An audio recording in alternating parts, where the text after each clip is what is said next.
Well, hey, internet buddies. We're here in Portales, New Mexico today. Just killing a little time. My load won't be ready.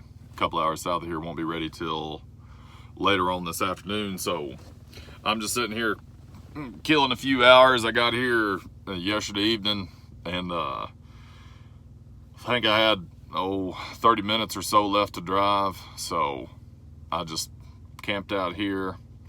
And I'll just leave here later on this afternoon. That place I'm going to is notorious for not having loads ready on time, so I'm not gonna get in a big rush about getting down there or anything.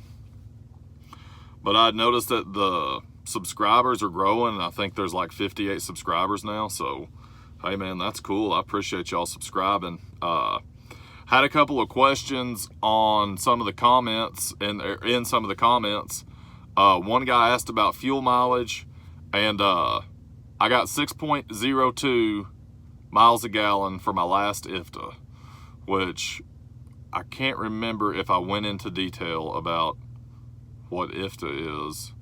But essentially what IFTA is it is kind of it's the International Fuel Tax Agreement or some mess like that. Anyways, all 50 states in North America and all the Canadian provinces are on this thing called IFTA, and in Texas you got to go to the comptroller's office to set up an IRP account, and that is like your apportion registration and your IFTA. And I don't know if it's the same in other states or if they call it a comptroller in other states, but like in Texas they handle like beer and wine tax and a few other odd and end things, maybe liquor licenses, stuff like that, but they also handle IFTA. And what IFTA does is it kind of like makes equity between where you buy your fuel and where you drive your miles. So for instance, if any of you guys are in the trucking business, you know that the panhandle of Oklahoma is a very, very small strip. You know, you go across it on 83, north and south there, it's like 36 miles. 287's probably like 41 miles up through, out of Amarillo, up through Boise City, up through Campo, Colorado and all that. 54 is a little longer strip, but anyways, the panhandle of Oklahoma is like one county tall and 4 or 5 counties wide. It's as wide as the panhandle of Texas, but it's just a little, it's tall, it's very small.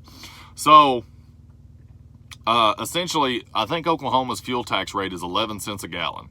So a truck like my truck, I got 6.02 miles a gallon last quarter, and you know, I was buying 11 cent, you know, if I was buying that 11 cent a gallon tax, 11 cent tax Oklahoma fuel, and then running, you know, just driving those 36 miles in Texas, but say I bought 150 gallons of fuel in Oklahoma, I run those 36 miles in Oklahoma, so 6 gallons of tax goes to Oklahoma. All the rest of the miles, Texas has like maybe a 27 cent tax. So all those rest of those miles, I'm gonna have to pay the difference between 11 and whatever Texas is. So since I get 6 miles, roughly 6 miles a gallon, I will essentially be paying, say Texas has 27, I can't swear to it right now, but say Texas has 27 and Oklahoma's 11, I'm going to be paying a 16 cent tax per 6 miles I drive in Texas on Oklahoma fuel. And how that, they got this thing on the internet where you go in there and you type in your miles and gallons, and then it tells you how much you owe. Last quarter, I think I owed, this past one, I think it was like $200. And the reason being is that I didn't buy enough fuel in California. I drove all kinds of miles in California, didn't hardly buy any fuel in California. Also, and California has a very high tax rate. It's like Pennsylvania. It's high, very high. And then also New Mexico was another one, because I fuel in Texas and I get all the way through New Mexico without needing fuel, and then I fuel in Arizona. And then I get all the way through California without needing fuel, and then I fuel in Nevada. And so that's why the price was high. Now, there is a way to go and, you know, figure blah blah tax rate and blah blah gallon. It's really complicated. It's such a mess that I don't even fool with it, because I got to worry about how much fuel I can carry for weight than for tax purposes. So I don't even fool with all that mess. Now, I do try to avoid buying fuel in Oklahoma, because especially in the panhandle of Oklahoma. If I'm in the middle of Oklahoma on Interstate 40, you know, if it's pay $2.95 a gallon for it in New Mexico or $2.45 a gallon for it in Oklahoma, I'm just going to pay $2.45 a gallon for it in Oklahoma, because that 50 cents a gallon is going to save me more money than the tax difference between running them miles out in Arkansas and Tennessee.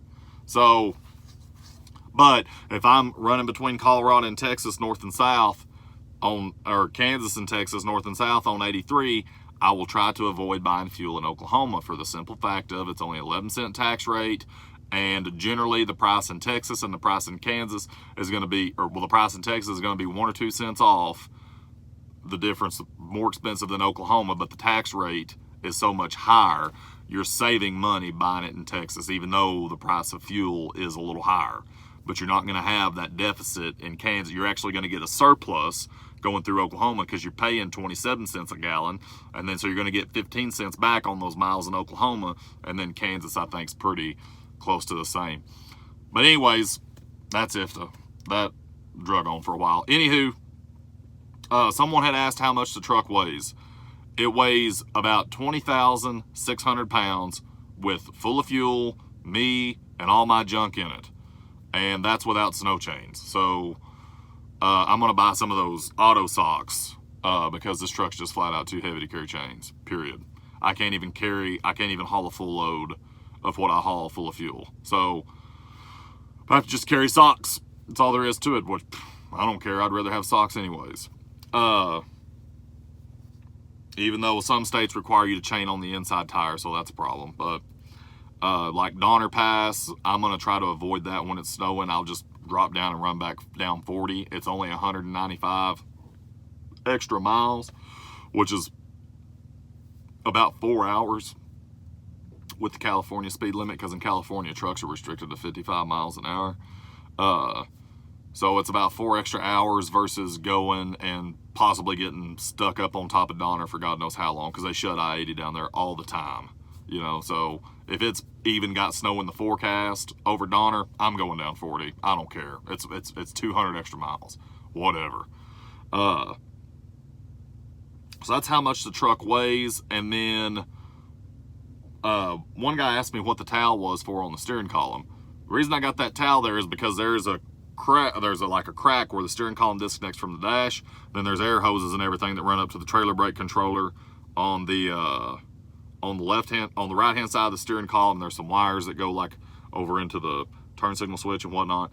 What I want to try to do with that towel is keep dust out of there. Just keep it clean. That's all it's there for. And I pull it out, and that's what I use to wipe down my dash and everything and all my inside of my truck.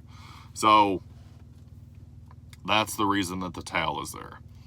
Another guy had commented that he was running a 379 and a fertilizer tanker, which I think those fertilizer tankers are the tankers that they're kind of like possum belly.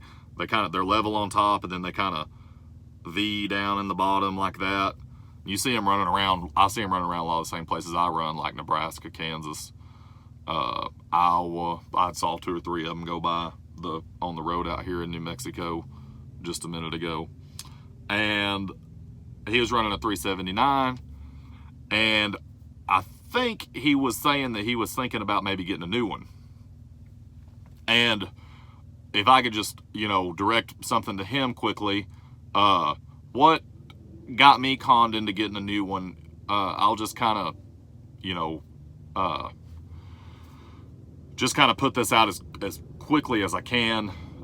I'm going to probably drift off and go into a few nuances and specifics and things, but I'll try to keep it as narrow and brief as possible. Anyways, so I had bought a 96 model Freightliner FLD 120. And for those of you who don't know, if you know what a Classic XL looks like, it's kind of like that, but with a setback axle and a curb sniffing hood, and the bumper bends around the front there and everything. And it's kind of like the Freightliner FLD is kind of like the grandfather of all the fuel efficient trucks. It first came out like in '88, I think, long time ago. And somebody had the bright idea to take the squareness out of a hood to make the truck more aerodynamic for fuel efficiency. And Kenworth actually had one before that, but Freightliner FLD was like, in my opinion, if you look at kind of the history of manufacturing trucks, it was kind of like the trendsetter in that arena, because the FLD was it for a while. Then they had the Columbia in 98. And then after that, I remember whenever I was a kid in like 1998, you just started seeing the curb sniffing trucks everywhere.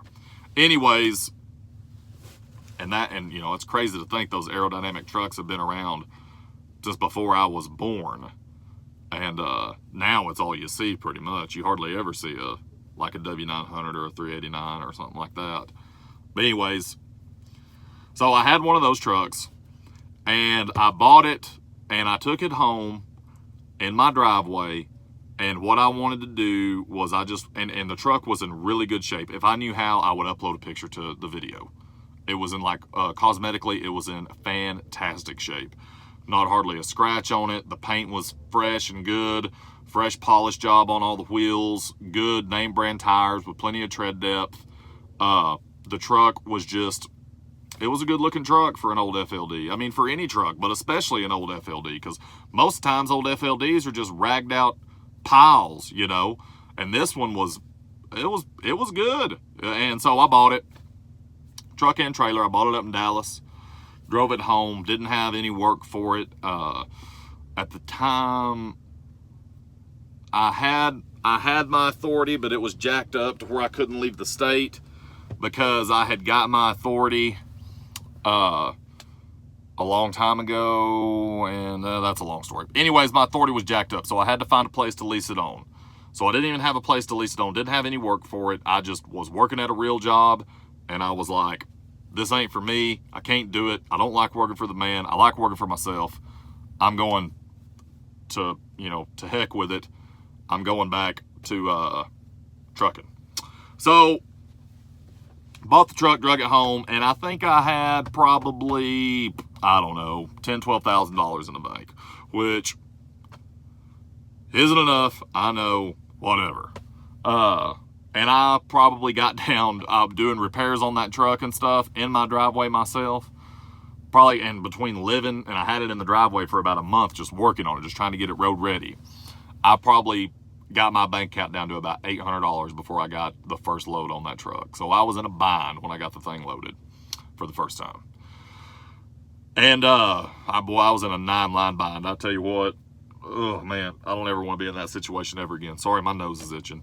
Anyways, so I loaded it for this company out of Dallas. I was a flatbed company. I was leased on with them for about a year. And they were great people. I can't say enough good about them. They were nice, easy to get along with. They were laid back. No, I'm sure you guys have dealt with some of these types that are, just want to make a mountain out of a molehill all the time. Well, these people, they were just the opposite of that. They were just calm, cool, collected. I mean, they wanted you to get the freight there on time. That's the nature of our business, though. But they weren't, they weren't anal, I guess would be a good word. And I like that. That, to me, goes a long ways. I don't like all this breathing down your neck. I'm more of a slow down, we're in a hurry type of guy. I'd rather do it once right than rush through a bunch of crap and jack it all up and then have to go back and repeat the process, and now you're 8 hours behind to where you started. You know what I mean? So I'm kind of a slow down, we're in a hurry, let's pay attention, let's do what we're doing with intent and purpose and get it done correctly the first time. That's me. So this company was good for me in that regard. The problem with this company was that they were 100% owner-operator. They had a few trucks that they kept to like run local stuff. But they wanted to service this one customer, and this one customer's freight went like 200 miles. So, and it paid good by the mile. So I would haul a load from a little town west of Abilene, about 50 miles, called Sweetwater, down to a little town north of Austin a little bit called Pflugerville. And that would be one day. I would gross $700. I'd pay them 24%. Then the next day I would gross $600. Take a back haul up to Midland, and deadhead over to Sweetwater, and then around and around and around. And so I was only getting home with about $1,500 a week. And that might sound like good money, but it's kind of difficult to make $1,500 a week when you got a truck note and then you've got maintenance and repairs on your truck. plus tarps and straps and bungee cords and all the stuff that comes along and wears out with flatbedding. So I said, this freight isn't working for me. I'm not making money like I want to be making money. I need to figure out something else to do. So I started, a friend of mine back home had an extra cow trailer laying around. So I started hauling cattle for him, and he would charge me a commission on the load, and I got my authority straightened out and went and started hauling cattle for him. That eventually came to a head, and part of the reason that happened was because my truck was breaking down every other day. I mean, I couldn't let out on the clutch on that thing without something happening. And you can't be doing that hauling cattle in the middle of the summer in Texas, because, you know, everybody's busy for one, so it's unlikely that you're going to find a truck laying around without a load on him or a load planned. So your truck's got to be in tip-top shape. So that, my truck breaking down all the time, kind of created some tension between me and him, because here he owned this trailer that I was pulling for him. He was making payments, and my dadgum truck was always in the shop, and we're always looking like a-holes, so to speak, in front of the customer, because, yeah, we'll be there for the load. 10 minutes later, my truck is, my transmission is blowing air out of the bell housing, and it won't get out of fifth gear now because the range switch won't do anything. You know, stuff like that. So eventually, that came to a head. That didn't work out. So then I started doing what I'm doing now. And the deal with this was, you know, again, truck kept on breaking down and breaking down and breaking down and breaking down. And I dealt with that for a whole calendar year, right? Because mine and me and him went our separate ways in December of, what was that, 2017? Yes. And then January 2018, I was hauling milk. And our food grade tanker, I just call it hauling milk. Anyways, I rarely ever haul milk. That's beside the point. So I was dealing with, so that happened. Me and him, he and I are friends. You know, we remained friends, but the business deal didn't work out because my truck was a piece of crap. And it made him look like an idiot to the customer. And eventually, you know, I was stressed out because the truck was being a piece. He was stressed out because the loads, he was constantly having to call and make plans on the loads. And eventually we got in a screaming match and, you know, went our separate ways. It's all good now, but whatever. Things happen. Anyways, so then I started hauling milk. And from January 2018 to December 2018, my truck was down 4 solid months. Not all at once, but throughout the course of time, okay? That entire year, the only time I came home was for repairs. That's it. If my truck wasn't in the shop, I was going down the road. And I think maybe I probably spent 2 or 3 days at home, maybe one time to get my dog some shots, and then another time to hang out with this specific person. But anyways, but other than that, if I wasn't on the road, it was in the shop. All the while I had it financed and all that, so I'm making payments on it. I've got full coverage insurance on it, and you know, we all know that an FLD is probably worth $5,000, you know, in the insurance agency's eyes. They're not going to pay anything for it if I wreck it, whatever. So going on and on like that, I had 4 months of downtime, okay? Now let's say that you should conservatively profit $8,000 a month. Now I'm not talking about profit after you pay yourself $8,000 a month. I'm talking about, here's your gross line, here's your expenses, you got $8,000 left. Okay, that's what I'm talking about. So it cost me that much in downtime. You know, 8 times 4, $32,000. I can't believe it took me that long. Jesus Christ, go back to 3rd grade, man. You know, probably $32,000 in missed opportunity to work, right? For having 4 months of downtime in a year. I was down over a quarter, right? So then on top of that, I spent $70,000 in maintenance and repairs. $70,000. Hard money. And with that, only working 8 months out of the year. So I thought, and this was the 3rd year I'd owned that truck. The 1st year I spent $45,000, and then the first whole year, this was the 2nd whole year I owned it, and then I bought it in the October of 2016, And I probably, like I said, had about 12 grand when I bought it. And by the time I loaded it, I was down to 800 just doing repairs. And, you know, I was living off that money on that time. But let me tell you, I've got a pretty frugal lifestyle, okay? There's no way I spent more than $2,500 that 2 months between my rent, pickup payment, groceries, and whatever, because I have a very minimalistic lifestyle. Anyways, so I don't know the number that I spent on it back then, but I would venture to say conservatively is up around $8,000, right? So, and I was broke, right? Whenever my truck first went down, I had to go back to my banker, borrow $4,000 for the first major repair, had to replace a rear end in it, or had to replace a transmission in it. Then the mechanic made a bad call and it was actually a rear end. So then they replaced the rear end in it. So, and in that time, the transmission got put on the wrong truck to be shipped down to Texas from Chicago 3 separate times. Count them, 1, 2, 3. It went to LA, it went to Atlanta, and then I think it went to flipping, I don't know, Spokane, Washington or something before it ever got to Texas. And then it was the rear end on top of that. So that, I was down for like a month over that deal, right? And I know what some of you are going to say. Oh, well, that was the mechanic's bad call. That was the mechanic's fault. Correct. That is absolutely 100% correct, but here's the catch.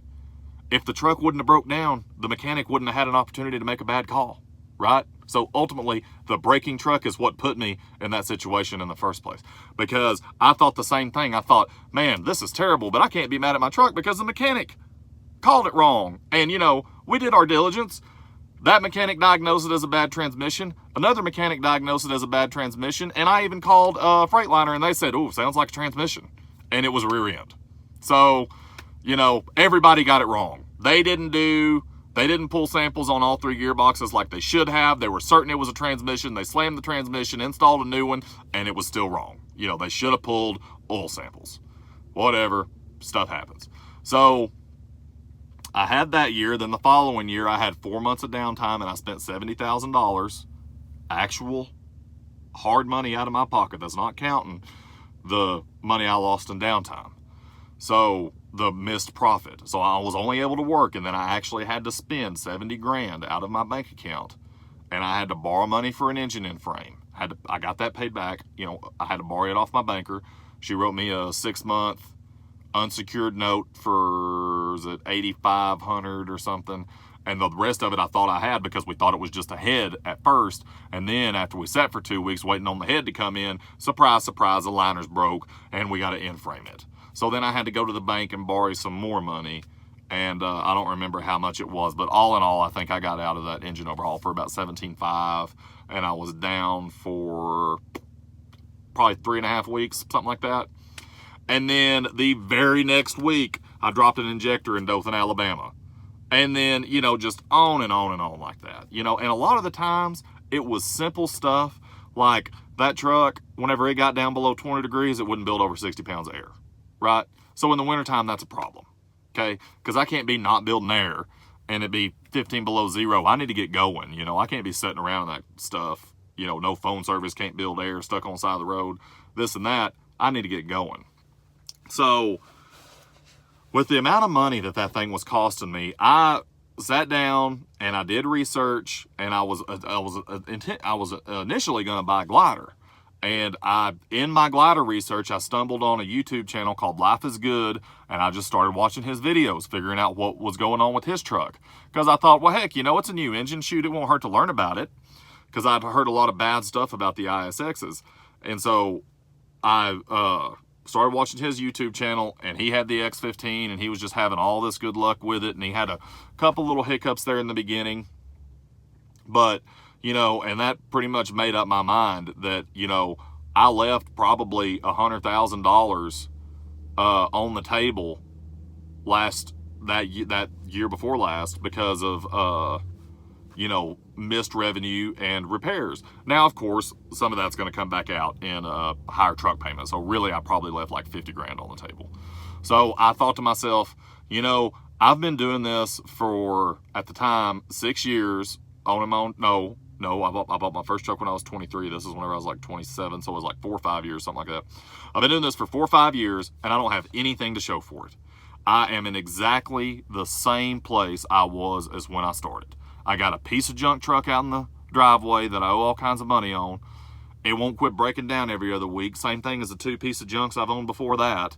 That I thought, whenever I first got started, what sort of a fool would want a $2,800 truck payment? Look how smart I am. I got a $600 truck payment. Man, I'm smart. This guy's a dummy. The guy with the new one, Well, I worked for 5.5, 6 years and didn't have a darn thing to show for it. Not a thing. I think I started trucking with like $2,000 in my bank account. And there I was 5.5 years later with a different piece of junk truck that I kept on trying the same thing over and over again. I'd buy one piece of junk, that didn't work. Then I bought my second piece of junk, that didn't work. Then I bought my third piece of junk, that didn't work. And I finally woke up and realized, hey, this ain't working. I got to try something different. I keep on trying the same thing. I don't want an emissions motor because, big bad emissions. So I buy something older than an 06 with no emissions controls on it and do all the nitpicking stuff I can. Blah, blah, blah. Anyways, so that's how it went for me. And it was self-inflicted. I did it to myself. And so finally I said, you know what? I've got to save the money and get me a new one. So I thought to myself, I'm going to save $50,000 and then I'll have $40,000 to put down on a truck and I'll have $10,000 to run on, which is not a good, the whole 6-month deal. But guys, let's be serious for a minute. I was driving a breaking down truck.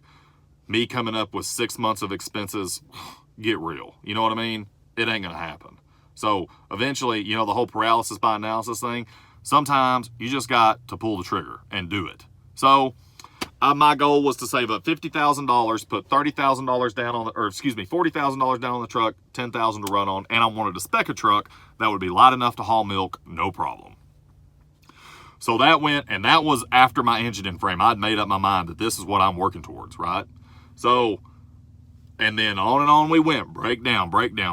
We'd get up to we get up to about $25,000 in the bank. I'm trying to keep my profanity down, guys. I cuss a lot in real life, and I'm trying not to cuss on the YouTube channel, but I do it all the time in real life. But anyways, we're trying to get our money built up. Doggone truck breaks down. We're back in the shop 3-4 weeks, no money coming in, money going out for bills, truck payment, insurance, blah blah, this and that, living expenses, vet bill, blah blah, whatever, $25,000.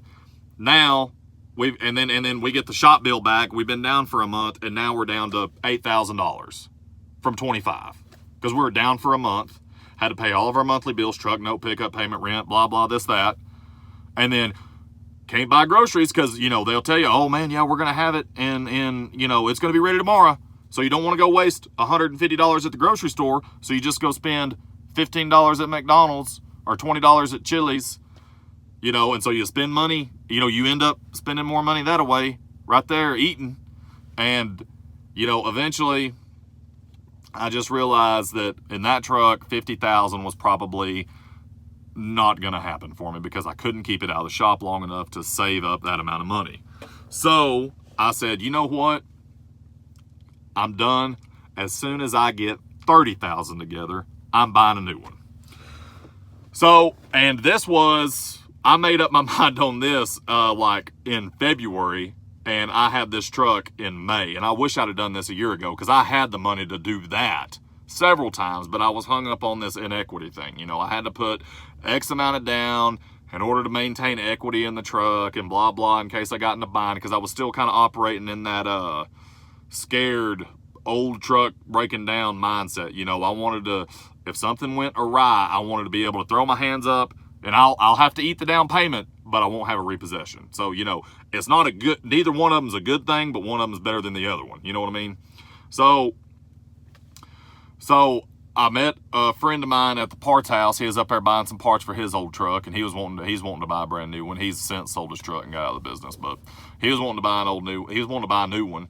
And he's like, oh man, I'm putting $20,000 down. That's all I'm putting down. And I'm like, not me. Heck no. No, I'm smart. I'm putting 40 down. Which if you could put 40 down, yes, absolutely, you should. Because you save money on interest. You have more equity. Trucks lose value over time. That's why you got to work them. They're not going to go up in value 90% of the time. I mean, sure, there's an oddball collector's truck out there, but that's not the same thing as an over-the-road tractor that gets a bazillion miles put on it, right? So I thought, you know what? I'm just going to have a look and see. And so I went home and I figured that the difference between $40,000 down and $20,000 down was $200 a month cash flow that I'd be losing. I'd be losing the $200 a month cash flow to the truck note. And I thought, man, $200 a month is what's keeping me from buying a new truck. And it has been keeping me this whole time. And it never occurred to me to just check and see what my truck payment would be with $20,000 down. It never occurred to me. Because I got to have equity. I got to have equity. I got to have equity. I got to have value, monetary value in this asset. So if something goes south, I can go whoop and get out of it quick. So I said, you know what? To heck with it. I'm saving up 30 grand and I'm buying one. And then in May 31st, I went up to Tulsa, Oklahoma, and I picked this thing up, and I've been making money ever since. I've got more money in my bank account today than I've ever had at any other day in my life. And every day, it just goes up, up, up, up, up. Slowly, I mean, I still got to work for my money. I still got a truck note. I still got to work. If I take 3 or 4 days off, that affects it, because the daily cost of owning the truck still has to be accounted for at the end of the month. So, but the amount of money I've got in my bank account right now, I never had that amount of money in my bank account. Not once. Never even got close to it. It was like I flipped a light switch. That's what it was like. It really was. I went from 5.5 years or so, or 6 years roughly, of no profit, just I fed myself, kept the lights on, kept the rent paid, so forth and so on, but I didn't have anything to show for it. I'd gone to Shreveport one time for a bachelor party for 3 days or 2 days overnight, and I didn't even get a motel room. I slept on the floor in somebody else's motel room. And that's all the screwing off I did for 6 years, right? I did nothing except work and occasionally drink beer at the house. But I don't drink beer anymore. But I just worked and worked and worked and worked. And for nothing. It was to pay a repair bill. It was to pay for the guy who owns the shop that I take my truck to. It was to pay the payment on his Mercedes-Benz that he drives. That's what it was for. It wasn't for me, So I said, man, I want a truck. I want a truck for me. So that's what I've been doing ever since. And the guy with the possum belly tanker, all that to say is, I don't know your specific situation with your truck or the freight you haul or the money you make or any of that. But I'm saying, for me, is I spent 6 years struggling. I bought this new truck, and man alive, I'm telling you what, is like that. I mean, that quick. I went from making no money to making money. And in 3 months, I'd pretty much drained my bank account to buy this truck, because I didn't have $30,000 in the bank. I had $30,000 in the bank and checks owed to me that I hadn't got paid for yet. And I said, all right, let's do it. And that was a stupid move, but whatever. I'm glad I got this truck because it's light enough, and it's a little lighter, I think, than most of their flat tops. The stamp weight on it's 18.3, but it really weighs 20,600, full of fuel with me in it, like we said before. So, all this ranting to say to the guy who said he's got the 379 running the possum belly tanker, man, for me, it was the right move. It definitely was the right move. I wish I'd done it sooner, because that brief time whenever I quit trucking and I went back to the oil field for the real job, and I said, to heck with this working for the man nonsense, I got to go back to trucking. I was going to save up $30,000 and buy a brand new truck, and I didn't. I said, you know what? I think I had $10,000, $11,000, $12,000 in the bank. To heck with it. I'm buying a truck. And then I spent 3 years struggling after that, and then I bought this truck, and now things are finally just starting to peak up for me. After I bought my first truck when I was 26 years old, and now I just turned 29 back in June, and haven't had anything to show for it up until now, up until I bought this truck at the end of May, beginning of June. And I started working it. And then I started making money. I started making a consistent profit each month, and I live off a whole lot less than that profit, and my bank account goes up. That simple. And I even spent money on chrome for my dash. You can talk to any of the guys I know back home. I got 3 or 4 good buddies that drive trucks for themselves, just like I do. None of them haul what I haul, but there are several of us that know one another, and they'll tell you too that I wouldn't have spent a nickel on chrome if I had to. Wouldn't have done it, because I knew that next $10,000 surprise, 1,800 miles away from home, is coming. It's waiting for me. I just gotta get to it, So I couldn't spare $10 for chrome. I couldn't, spare $70 for a nice pair of pants. Nothing, right? I just ate at McDonald's and lived in the truck, right? And carried chicken noodle soup and stuff like that with me to eat. I mean, I'm not trying to sit here and cry, woe is me, but the point of the story is that I was really having a difficult time with things, and then I bought the new truck, and boy, boop, that quick. I was just making money and getting after it. And hey, man, if your situation's similar to mine, it was not a mistake for me at all. It was the best decision I've ever made.